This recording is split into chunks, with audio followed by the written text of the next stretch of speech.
ሐሰተኛ የግብርና ኢንቨስትመንት ማረጋገጫዎችና የስምንት ተሽከርካሪዎችን ታርጋና ሰነዶች በማቅረብ ከውጭ ሀገር ኩባንያ ከ30 ሚሊዮን ብር በላይ የቅድመ ዋስትና ገንዘብ በማጭበርበር ወስደዋል ተብለው የተጠረጠሩ 21 ግለሰቦች ላይ ክስ ተመስርቷል። ክሱ የተመሰረተው በኦሮሚያ ጠቅላይ ፍርድ ቤት ምስራቅ ምድብ ወንጀል ችሎት ነው። ባልደረባችን ታሪክ አዱኛ የክሱን ዝርዝር በሚመለከት ተጨማሪ መረጃ ልታደርሰን በቀጥታ መስመራችን ላይ የስልክ መስመራችን ላይ ትገኛለች። ከሷ ጋር ቆይታ እናደርጋለን። ታሪክ እንደምናለሽ? የክሱን ዝርዝር ጉዳይ ብታካፊን። አመሰግናለሁኝ። የኦሮሚያ ክልል ፍትህ ቢሮ የሙስና ጉዳዮች ዳይሬክቶሬት አቃቢ በ21 ተጠርጣሪዎች ላይ ተደራራቢ ክሶችን አቅርቧል። ክስ የቀረበባቸው ተከሳሾች መካከል አንደኛ የኦሞ አዲስ ማህበር ስራ አስኪያጅ የነበሩት አብይ ጸጋይና ሁለተኛ የዚሁ የኦሞ አዲስ ማህበር ዋና ስራ አስፈጻሚ የነበሩት መሳይ ወልደ ማርያም፣ ሶስተኛ ደግሞ የያርሞ ቴክ ፋርም ሶሉሽን ማህበር ስራ አስፈጻሚ የነበረ መስፍን ስህንና አራተኛ የዚሁ የያርሞ ቴክ ፋርም ሶሉሽን ሰራተኛ የነበረው ዳንኤል ወልደ ነጋሲን ጨምሮ አጠቃላይ 21 ናቸው።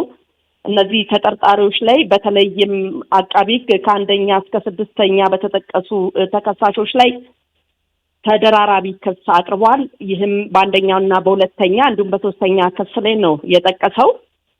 በ1996 ዓ.ም የወጣውን የወንጀል ሕግ አንቀጽ 32 ንዑስ ቁጥር 1 ሀና ለ እንዲሁም የሙስና አዋጅን ለመደንገግ የወጣውን አዋጅ ቁጥር 881/2007 አንቀጽ 23 ንዑስ ቁጥር 2 ስርና በዚሁ በሙስና አዋጅ ስር በአንቀጽ 32 ንዑስ ቁጥር 1 ሀና ለ መተላለፍ የሚል ክስ ነው እንግዲህ ያቀረበባቸው።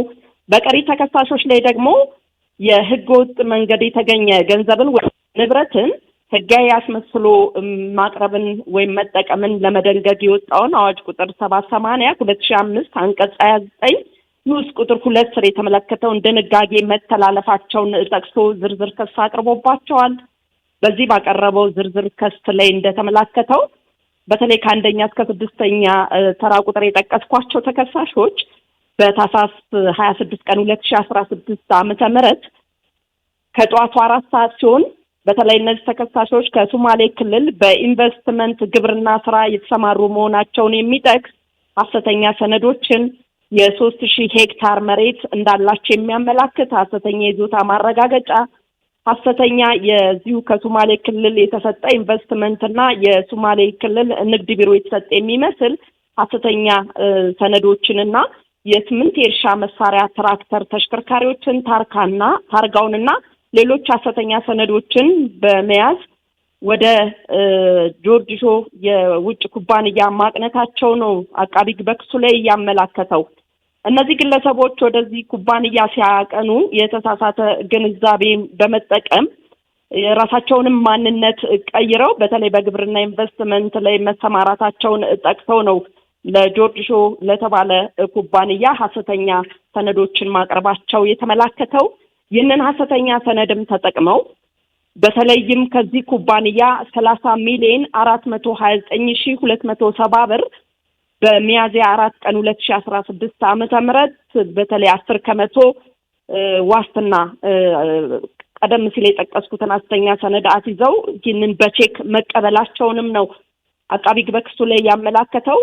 ይህን ቼክ ከተቀበሉ በኋላ በአንደኛ ተከሳሽ አማካይነት በዚሁ በኦሞ አዲስ ማህበር ስም በተከፈተ ሂሳብ ገቢ በማድረግ ገንዘቡንም ደግሞ ከ30 ሚሊዮን ብር በተለያዩ ቀናቶች በተለያዩ በተጠቀሱ ከስድስተኛ በኋላ በተጠቀሱ ተከሳሾች ስም በባንክ ሂሳባቸው ማዘዋወራቸውን በክሱ ላይ ተመላክቷል።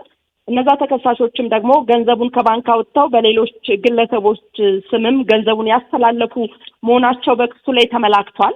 በዚህ መልኩ ተጠርጣሪዎች ላይ እንግዲህ የተሳትፎ ደረጃቸው ጠቅሶ ነው ዝርዝር ክስ የቀረበባቸው። አስማረ የተለያዩ የሰነድና የሰው ምስክርንም ዝርዝር አቃቢ ጋር አያይዞ ከክሱ ጋርም ለችሎቱ አቅርቧል። እንግዲህ ከተከሳሾች መካከል የተወሰኑት ችሎት ቀርበው ክሱ ደርሷቸዋል። በተለይ አንደኛ ተከሳሽ ከጠበቃዬ ጋር መማከር አለብኝ፣ ተማክሬ የክስ መቃወሚያ እንዳቀርብ ተለዋጭ ቀጠሮ ይሰጠኝ ሲልም ፍርድ ቤቱን ጠይቋል።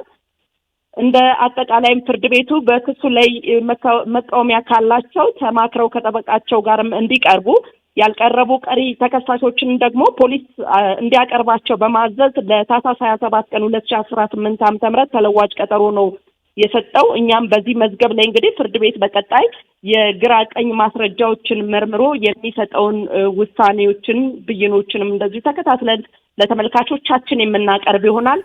ነገር ግን ለሰዓቱ የነበረን የሙስና ማጭበርበር ወንጀልን የሚመለከተው የችሎት መረጃችን ይህንን ይመስላል። አስማረ ታሪክ፣ ለችሎት ዘገባሽ በጣም አድርጌ አመሰግናለሁ። ጥሩ የስራ ጊዜ ይሆነልሽ።